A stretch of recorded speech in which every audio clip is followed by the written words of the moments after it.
Good morning, everyone. Hopefully you've been able to stay warm and as dry as possible. No type of plans to go run or any type of work or errands or any things like that. And, we're still dealing with a winter weather event across a good portion of the region. And we've still got winter storm warnings and winter weather advisories that are in place until 6 p.m. this evening. All of the counties that you see in pink are under a winter storm warning until 6 p.m. and that includes our western counties, Anderson County, as well as Henderson County, Van Zant County, as well as Rains County. Hopkins County. Also included in that is going to be Smith County, as well as Wood and Upshur counties, Camp County, and all of our counties along the Interstate 30 corridor as well are under a winter storm warning, and that's going to be until 6 p.m. this evening. So as we head through the next couple of hours, we'll gradually see our winter weather slowly become more of a cold liquid rain. Also, we have a winter weather advisory in effect until 6 p.m. This was also extended, and this includes Cherokee County, Rusk County, and Gregg County as well. And the main difference between the winter storm warning and the winter weather advisory is that there will be less accumulations of ice in these counties in blue and purple that you see, but still, though, certainly we will have some trace accumulations of ice in these counties, especially on bridges and overpasses. These will both be very, very troublesome as we head through the next couple of hours. So let's go ahead and take a look at CBS19 radar, and you'll notice across much of the region right now we've got a few showers to the south. You can see the fine transition from rain to freezing rain and sleet right throughout parts of northern Cherokee County and southeastern Smith County. And then when you get farther and farther to the north and west, you'll notice that we have purely sleet and freezing rain across these parts, but really activity not nearly as widespread as it was a little earlier this morning. So throughout deep East Texas, this rain very, very light. Not really any substantial heavy rain except where you're seeing the deeper shades of green as well as some brief instances of yellow on radar near and to the south of Nacogdoches as well as near and throughout Lufkin and Angelina County. Maybe some pockets of rain where it picks up just a little bit, but certainly this activity all throughout deep East Texas is light. And again, temperatures are above freezing, which would mean that this is falling in a liquid state. No freezing rain, no sleet expected in this portion of the region. Farther to the north, we've got some pockets of freezing rain as well as sleet that we're dealing with right now, mainly along the I-30 corridor throughout parts of Hopkins, Camp, Titus, Franklin, and Morris counties near Winsboro. I bet you folks in Mineola picking up some patchy freezing rain, as well as in northern Smith County near Lindale.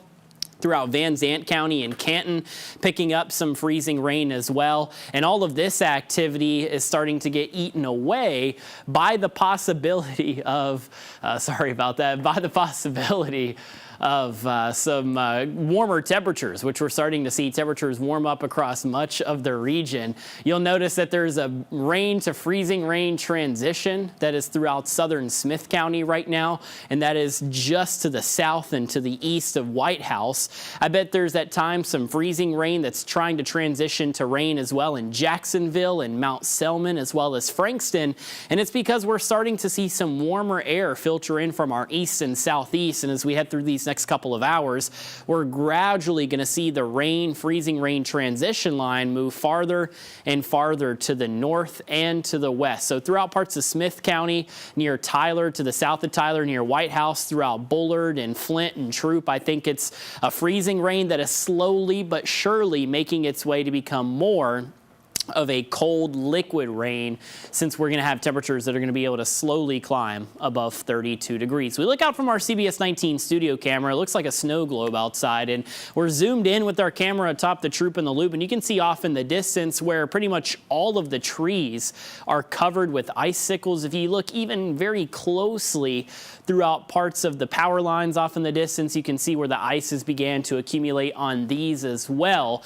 And so as temperatures continue to sit at or below 32 degrees, that's where we're going to have the problems of slick roads, especially on bridges and on overpasses. Temperatures right now 31 degrees in Tyler, below freezing in Jacksonville where it's 31, but we're very close to 32 and 33 degrees, which would mean that the cold rain starts to overtake the freezing rain, and we're eventually going to see all of our temperatures make it to about 32 or 33 degrees once we get a little later on in the day. We've got team coverage today. I'm joined by Chief Meteorologist Spread Anthony. He's over at the BAM, and he's got some satellite radar pictures that he would like to show, as well as the possibility or some other pictures sent into our newsroom lately. Yeah, Chandler, and we're watching those temperatures also because that's the critical thing here in terms of the types of precipitation and how much it accretes or sticks or accumulates to those power lines, those trees, those branches, overpasses, and roadways. Right now, as you mentioned, Tyler, at 31 degrees, still showing pink areas of freezing rain, freezing drizzle coming in. Just to the east, 35 at Longview and 37 at Henderson. So there is some evidence that warmer air is going to try to spread in from the east, and these temperatures should continue to warm, especially as the precipitation lightens up a little bit. But you know what? If it rained really hard right about now, the air above us is about 50 degrees. Some of that warmer air would be brought down, and it could help to warm up the surface temperature. But 28 at Mineola, 29 Canton, and 29 at Emory. All of those roads are likely very treacherous here this morning. And looking up toward the north on I-30, a snow to sleet transition northwest of Sulphur Springs. And over deep East Texas, it's all rain as the temperatures remain in the upper 30s in those parts of the area. All right, when we have rain and it's freezing and it's sticking or accreting onto power lines, it can add up to 200 pounds to 250 pounds if that ice is about a half-inch thick. In this instance here, we have about a quarter inch of ice, which fits within that winter storm warning criteria. This is a photo I took over in Andy Woods and Tyler this morning, and you can just see the trees. I mean, they look beautiful, but this is real problematic. Again, it's weighing down, putting weight onto those trees. A lot of our trees, remember, were stressed going all the way back to the 2021 winter storm, and then the extreme heat over this past summer also put stress on those trees. And now we're adding ice onto those branches that are likely weakened, and some of those branches may even be dead, and so they're starting to come down. Another photo here that I'm going to show you also in the same neighborhood out of Andy Woods. This is a larger branch here that looks like it's fallen into a power line. That's the power line. And as I went up and down the street, the power line was dipped down onto the ground. They had cones up around it telling people to stay away. And that's the best piece of advice here, is to stay away from any power line, even if it falls into your yard. Call the power company. Don't try to move that out of your yard if you're trying to move branches. If it's tied up in branches on the ground, again, don't play with that branch with those power lines. That could be a live, active line, and you can get in trouble real fast. But that's just, I think this is the part of the branch here that broke, and it fell into that power line there. All right, another photo here coming to us. Sometimes we have beautiful pictures that also come in. This is on Biloxi, and you can just see how it just looks gorgeous. I mean, it is just an ice-coated winter wonderland. The road's mainly wet just because, again, we had warm days ahead of this event, and so we really what we needed to do to get icy roadways was to have temperatures fall into the teens, and that never happened. So our road surfaces have cooled down close to freezing, and in some instances below freezing, but that typically happens when you get to bridges and overpasses. So let's talk about bridges and overpasses and why they can become so treacherous. And we'll do that after this photo from Robin Daniels at Lake and Donnybrook last night. This is the street lights just kind of reflecting and refracting through the little ice crystals across the area. Just a gorgeous picture from Robin. If you have pictures of this ice, whether it's of power lines down, broken branches, or if it's pretty pictures like this, email us weather@cbs19.tv. All right, let's talk about bridges, overpasses, why they can be so dangerous. Remember that bridges freeze first. You always see that sign. It says bridge ices before roadway. All right, so what's going on here? Well, typically, roads will lose heat evenly, all right? But then you get this issue here where you get a bridge or an overpass. And so watch what happens as we go to the next piece of this graphic. What happens is unlike normal roads, which have ground to insulate them, the cold air can reach above and below the decking of the bridge. So what does that do? It chills the top part of the bridge. It also chills the bottom of the bridge. And so instead of, let's say this road surface here was 35 degrees. And it only falls to about 33 degrees. The bridge deck can fall to 31 because it's cooling from the underside and on top of that because it's losing heat quicker. So what ends up happening is you're driving along, you think the roads are fine, and where they're 33, 34 degrees and it's just wet, you hit a bridge deck where that deck temperature is 30 or 29, instantly turns to ice. you lose control, fishtail, and you may hit something on the other side of that bridge or onto that bridge. So that's why we always say when it comes to bridges, overpasses, please use extreme caution on those bridges. Overpasses, always a good idea to slow down as you're approaching those bridges and overpasses. And I heard a story this morning. Someone was texting my wife. They slowed down to 40 miles an hour and still fishtailed on those bridges and overpasses. So if you can find an alternate route that limits the number of bridges and overpasses that you have to cross over, that's a better choice. Otherwise, slowing down to maybe 30 miles an hour as you cross that bridge or overpass might be the better choice than that. I'm going to toss it back over to Chandler now in the Weather Center. And Chandler, again, bridges, overpasses have been the big issue with this storm, more so than roadways, and now heavy ice-laden trees falling on power lines. Yeah, you're right. And that just continues to add into the urgency to, stress, even if it's 33, 34 degrees as we head through the overnight hours and into tomorrow morning, we can still have some slick spots on bridges as well as overpasses instead of, just typical roads once we see our temperatures that start to climb above freezing. So as we get ready to navigate through the rest of the afternoon, just know that this rain that you see on CBS19 radar is slowly going to continue to overtake where we have all of the different winter weather that we've got right now. And I'd say the main areas where you're going to have to deal with some type of freezing rain or even some sleet being possible is going to be right along the I-30 corridor. Throughout parts of Hopkins County, we're getting some sleet, maybe even some flurries mixing in at times,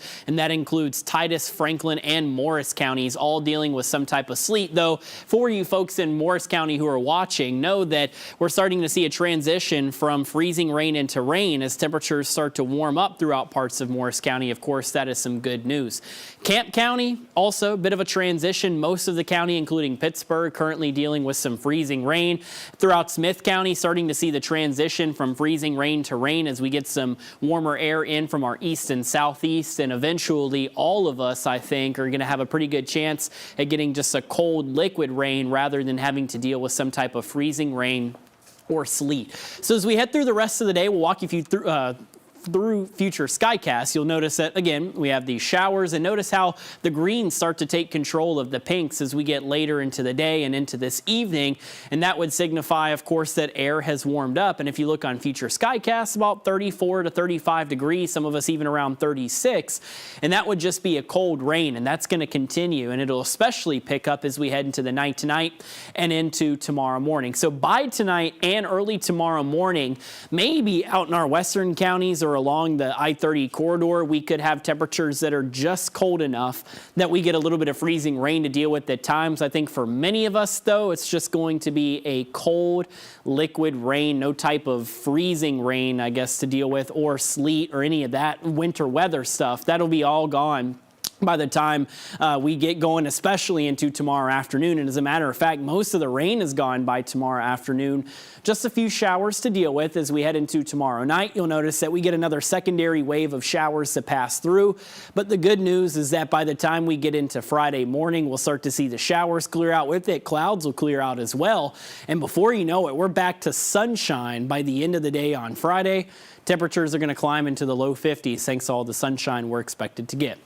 By Saturday, temperatures again in the 50s. Sunday, we'll be back into the 60s. And before you know it, we're close to 70 degrees on Monday. We do get another front to blow through as we head into Tuesday, which will bring some more showers with it. Of course, though, once we get past the end of today, we'll start to see our winter weather advisories, winter storm warnings expire. And from there, just transition into a cold rain throughout the day tomorrow. If you joined in progress or you got into it a little bit late, don't worry. We'll be live on CBS 19 at noon.